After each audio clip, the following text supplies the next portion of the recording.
पाकिस्तानी सैन्यात फूट. लष्कर प्रमुख मुनीर विरोधात पाक सैन्याचं बंड. पाक सैन्याचे अधिकारी देत आहेत राजीनामे. ऑपरेशन सिंदूरमध्ये झालेल्या पराभवानंतर पाकिस्तान सैन्याचे अधिकारी आणि लष्कर प्रमुख असीम मुनीर यांच्यात फूट पडली. आधीच माजी पंतप्रधान इम्रान खान यांच्यासोबत शत्रुत्व पत्करून जनरल मुनीर यांना रोषाला सामोरं जावं लागलं होतं. अशातच पाक सैन्यातील पंजाब लॉबी मुनीरच्या विरोधात उभी राहिली. त्यामुळे ऑपरेशन सिंदूर नंतर पाकिस्तानी सैन्याचे अधिकारी आणि सैनिक एका पाठोपाठ एक राजीनामे देत आहेत. त्यामुळे मुनीर यांच्या अडचणीत वाढ झाली आहे. जनरल असीम मुनीरची पाक सैन्यात हाफिज म्हणून ओळख. कोर कमांडरमध्ये कट्टर आणि विरोध सहन न करणारे जनरल म्हणून ओळख.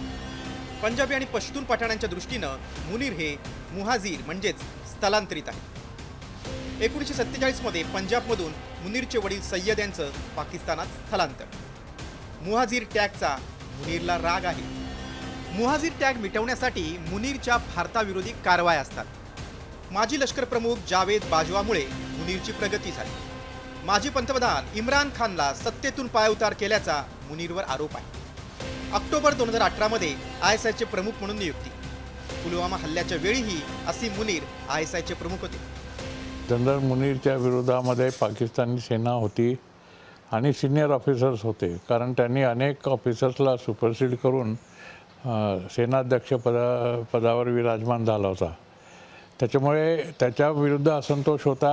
त्याच्याविरुद्ध भ्रष्टाचाराचे अनेक आरोप आहेत. त्यांनी आपल्या फॅमिलीला हे पहलगामचा अटॅक झाल्याबरोबर बाहेर पाठवून दिलं. ही एक त्याच्याविरुद्ध गेलेली गोष्ट आहे. पाकिस्तानी सैन्य ऑपरेशन सिंदूरला 1971 पेक्षा मोठा पराभव म्हणून पाहते. त्यामुळेच मुनीर विरोधात पंजाबी आणि पश्तून वंशांच्या लष्करी जनरलनी बंड केलंय. त्यामुळे लष्कर प्रमुख मुनीर यांचं लष्कर प्रमुख पद धोक्यात आलंय.